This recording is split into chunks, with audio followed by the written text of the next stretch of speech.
Fukushima.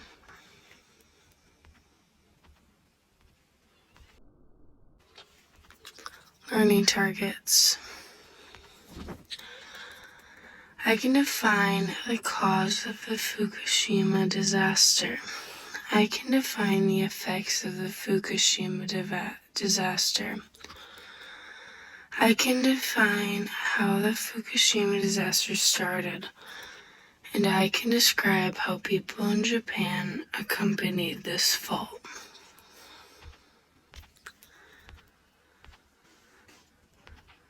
Cause. The main cause of the Fukushima disaster was an earthquake followed by a 15-meter tall tsunami. During the tsunami, it disabled the power supply and took out the cooling of 3 nuclear reactors, causing the reactor to explode. The effects of the radioactive explosion are seen in food, drinking water, and the ocean water.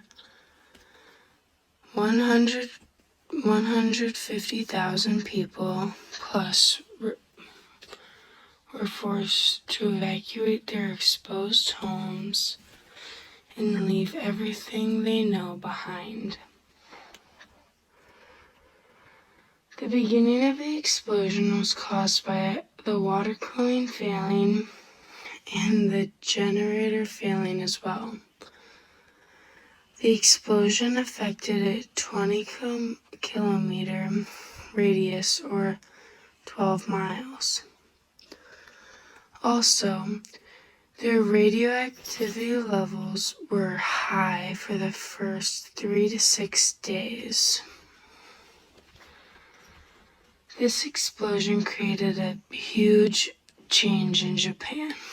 Many people had to abandon their pets and their homes and everything they know, and older people were placed in nursing homes earlier than normal due to their radioactivity in their body.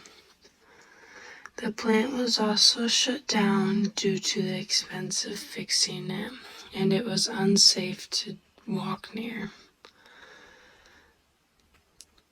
Fukushima itself was a very large power plant containing 6 large reactors, covering up to 12 kilometers or 7.5 large miles. Fukushima's nuclear disaster level was rated a 7 out of 10 and was one of the most dangerous nuclear disasters. Many kids were left with various cancers like thyroid cancer and many unsolved conditions. Many of their bodies were altered as well.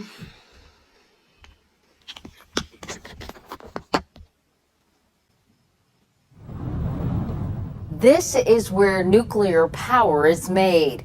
Inside this massive concrete containment dome is a reactor full of radioactive uranium, heating up in rods through a process called fission. It would be like if you had a tough guy go in a room with a bunch of other tough guys and they start hitting and beating on each other, and it just spreads, and then you have a riot.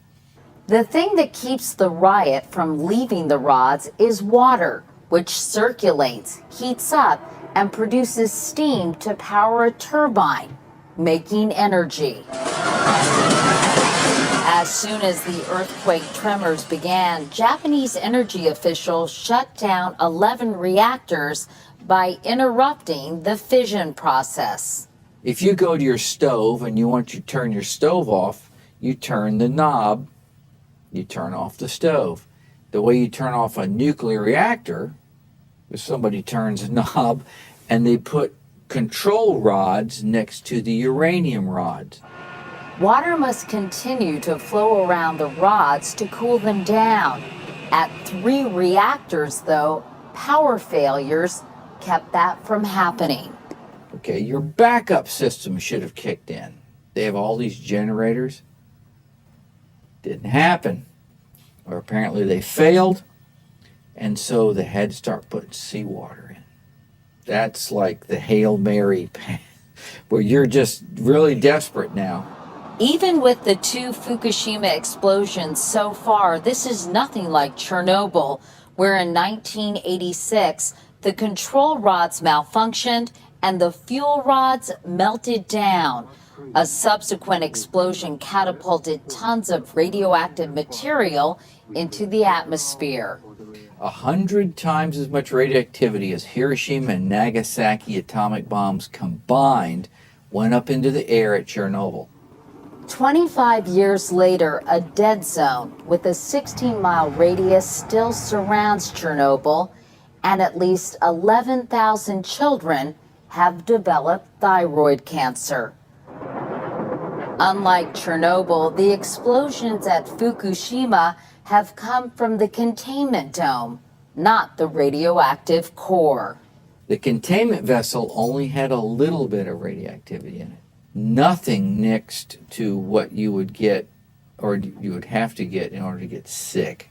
There are 104 nuclear reactors here in the United States. Could this happen here? I would say, based upon our preparedness and on expertise and equipment, personnel, no, it won't happen here. But when you take a look at the simple things going wrong over there in Japan, like a generator, that's disturbing.